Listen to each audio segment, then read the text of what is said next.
नमस्कार, मुंबई सीएसटी से मैं Sohit Mishra city express show लेकर आपके सामने हाजिर हूं। शो की शुरुआत हम उत्तर प्रदेश की खबर के साथ करेंगे।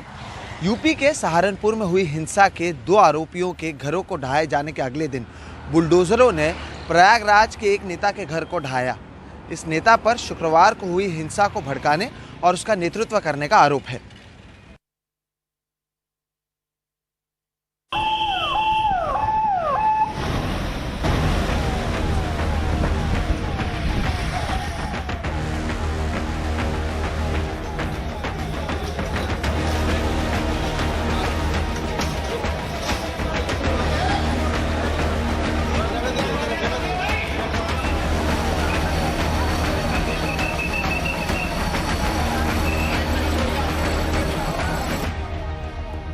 उत्तर प्रदेश में लगातार दूसरे दिन बुलडोजरों से कार्रवाई। शुक्रवार को हुई हिंसा के बाद अब बारी प्रयागराज की थी। पैगंबर मोहम्मद पर बीजेपी के 2 पूर्व प्रवक्ताओं के आपत्तिजनक बयानों की प्रतिक्रिया में प्रयागराज के कई इलाकों में ये हिंसा हुई थी। कार्रवाई में प्रयागराज विकास प्राधिकरण के बुलडोजरों ने हिंसा के आरोपी और प्रयागराज के नेता मोहम्मद जावेद के घर का गेट और बाहरी दीवार ढा दी। पुलिस का दावा है कि शुक्रवार को शहर में हुई हिंसा का मास्टरमाइंड मोहम्मद जावेद ही था। ये वीडियो दिखा रहा है कि पुलिस और विकास प्राधिकरण की टीमें घर के अंदर हैं और घर का सामान चारों ओर बिखरा पड़ा है।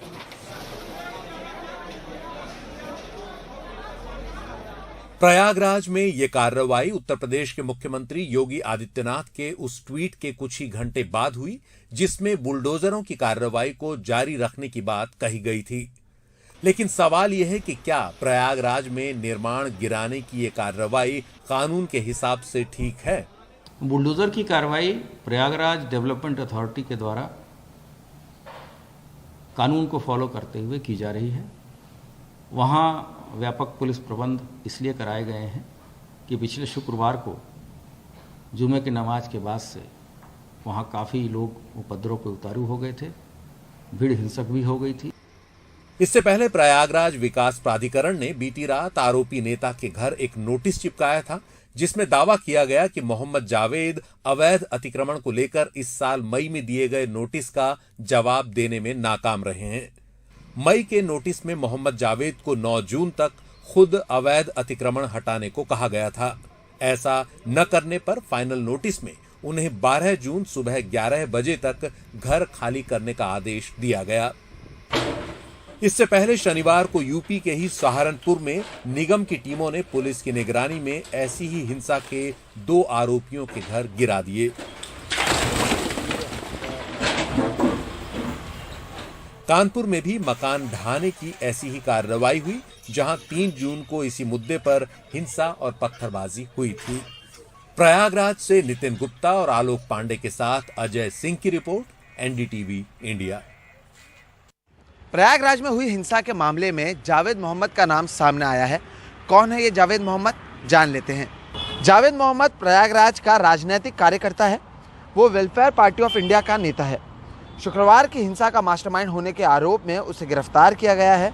मोहम्मद जावेद की बेटी आफरीन जेएनयू की छात्रा है। सीएए के विरोध में हुए प्रदर्शन में आफरीन ने भागीदारी की थी। पत्नी और दूसरी बेटी सोमैया को पुलिस ने हिरासत में लिया लेकिन गिरफ्तारी नहीं हुई। अवैध निर्माण के आरोप में प्रयागराज विकास प्राधिकरण ने घर गिराया है।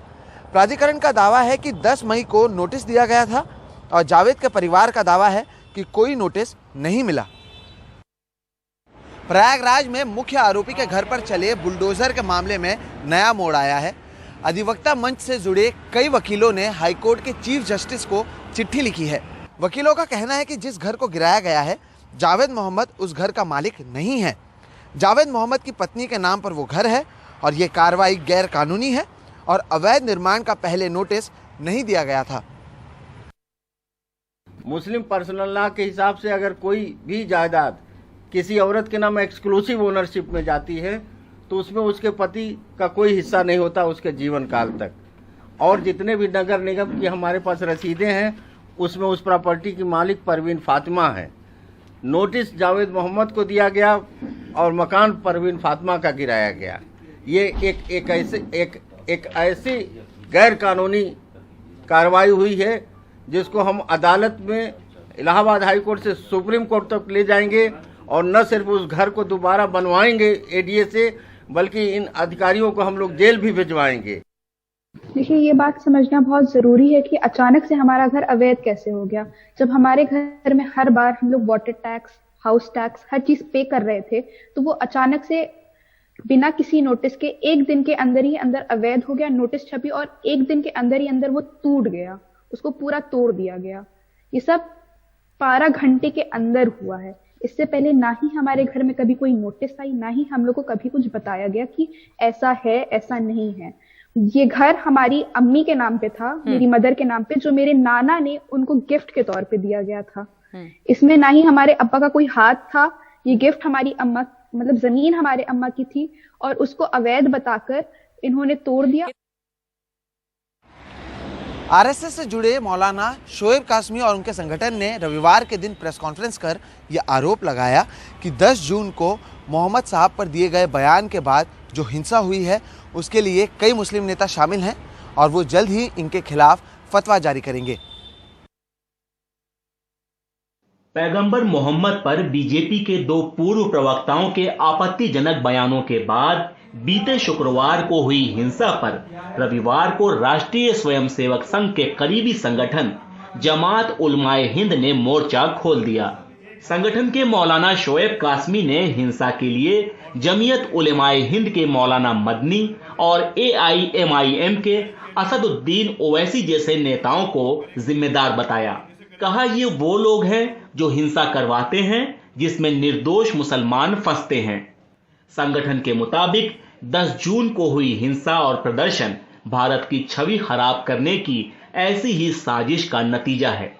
एक बार फिर मैं कहूंगा कि देश की मलाई तो मदनी और ओवैसी और पर्सनल लॉ बोर्ड के मौलवी खाएं और लाठी और डंडे देश का आम नौजवान और मुसलमान खाए। अब देश में ये नहीं होने वाला है। मौलाना शोएब कासमी ने यह भी कहा कि बुलडोजर उन लोगों के ठिकानों पर ही चल रहा है जिन्होंने गलत काम किए। ये भी दावा किया कि जमात उलमाए हिंद के साथ करीब 1000 मौलाना हैं और वो हिंसा करवाने वाले मुस्लिम नेताओं के खिलाफ जल्द ही फतवा निकालने वाले हैं। बुलडोजर चलना चाहिए और इंसाफ के साथ चलना चाहिए। इंसाफ के साथ चल रहा है, इसलिए मुसलमान बहुत खुश हैं।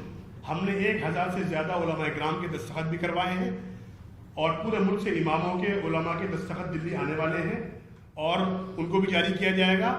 हर किस्म की हिंसा का हम विरोध करेंगे और पूरे। हालांकि पैगंबर पर आपत्तिजनक बयान देने वाले बीजेपी के पूर्व प्रवक्ताओं की गिरफ्तारी को लेकर मौलाना कासमी खुलकर नहीं बोले। ऐसे में मुस्लिम समाज में उनके संगठन की प्रासंगिकता को लेकर भी सवाल खड़े हो रहे हैं। मोहम्मद साहब पर टिप्पणी को लेकर और उसके बाद हुई हिंसा को लेकर तमाम मुस्लिम संगठन और नेता तरह तरह की बातें कर रहे हैं और अपनी अपनी बातों को रख रहे हैं। वहीं जमात उलमाए हिंद ने भी अपनी बातें रखी।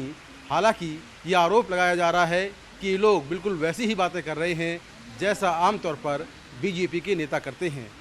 नई दिल्ली से कैमरामैन मोहम्मद मुरसलीन के साथ मैं मुकेश सिंह, NDTV इंडिया। झारखंड की राजधानी रांची में शुक्रवार के दिन हुए हिंसक प्रदर्शनों का नया CCTV फुटेज सामने आया है। फुटेज में देखा जा सकता है कि भीड़ पथराव कर रही है और पुलिस वाले बचने की कोशिश कर रहे हैं। नुपुर शर्मा के बयान के विरोध में हुए हिंसक प्रदर्शनों के दौरान 2 लोगों की मौत हो गई थी और 20 लोग घायल हुए हैं। मुख्यमंत्री हेमंत सोरेन ने हिंसा की उच्च स्तरीय जांच के आदेश दिए हैं। रांची हिंसा को लेकर 9 FIR दर्ज की गई हैं और 26 लोगों को नामजद आरोपी बनाया गया है और 10,000 से ज़्यादा अज्ञात आरोपी हैं। रांची हिंसा में घायल हुए सिपाही बता रहे हैं कि इन प्रदर्शनों के दौरान हिंसा कैसे शुरू हुई। तो हुआ था शुक्रवार को हुआ था, नमाज पढ़ के निकला सब, बाद जुलूस निकाला। जुलूस के दरमियान हमने रुके कि फिर आपस वो रोकथाम किया, साहब सब थे। उसके बाद धीरे धीरे बढ़ते गया। उसके बाद हमने जब बैरियर लगाया पार न हो रहा था तो फिर ठेल के हमने की रोडबाजी चालू कर दिया। साहब बोले कि हवाई फायरिंग कीजिए, तो हवाई फायरिंग किया हमने।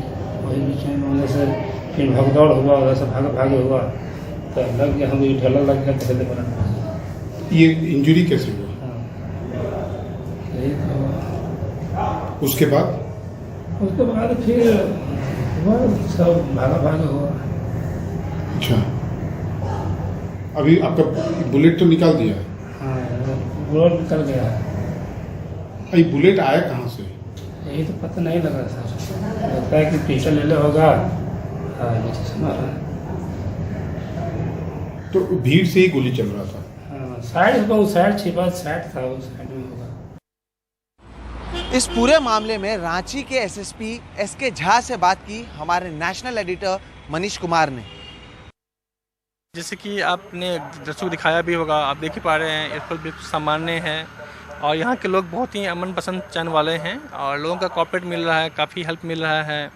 और प्रशासन से कुछ अनुरोध किए गए थे उन लोगों से, आपने देखा शालीनता से सब्र भी किया और हम लोगों को सपोर्ट भी किया। एक अच्छा टाइम बना, इससे बेटर हुई, तब जाके इंटरनेट सेवा भी बहाल की गई है। अभी हम लोग और भी कुछ प्रयास कर रहे हैं ताकि स्थिति और सामान्य की दिशा में आगे बढ़े। तो जैसे कि हम लोग की फर्स्ट प्रायोरिटी थी कि स्थिति को सामान्य व्यवस्था में लाएं और उसके बाद जो है जो मतलब हमारे और एक्टिविटीज़ हैं वो चलते रहेंगे। इसी की दिशा में कॉन्फिडेंस बिल्डिंग के लिए अभी रैफ के और डिस्ट्रिक्ट पुलिस के सीआरपीएफ के फोर्स द्वारा एक ज्वाइंट फ्लैग मार्च किया जा रहा है ताकि लोगों का विश्वास बढ़े और सामान्य दिशा में हम लोग अग्रसर हों। आम लोग जानना चाहते हैं ये कर्फ्यू कब खत्म होगा, दुकानें कब? बहुत जल्दी, जिस तरह से लोग सपोर्ट कर रहे हैं, हम उम्मीद करते हैं कि बहुत जल्दी जो स्थिति है, दुकान बंद है, अब आप बहुत जल्द देख पाएंगे, कुछ अच्छा ही देखेंगे। अब लेट्स होप कि सब कुछ सामान्य चलता रहे और लेट्स होप कि कुछ समय के लिए हम लोग इस पर विचार कर सकते हैं।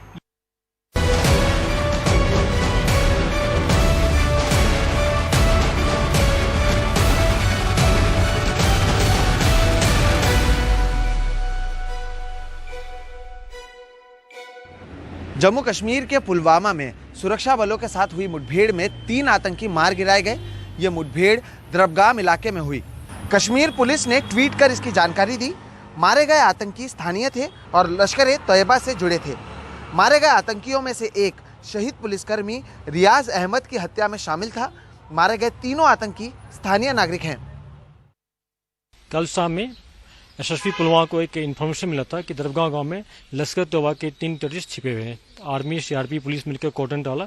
कॉर्डन डालते ही फायरिंग शुरू होगी और इनकाउंटर काफ़ी देर तक चला, जिसमें लश्कर-ए-तैयबा के 3 लोकल टेररिस्ट मारे गए अभी तक। उसमें से 2 AK-47 एक पिस्टल मिला है।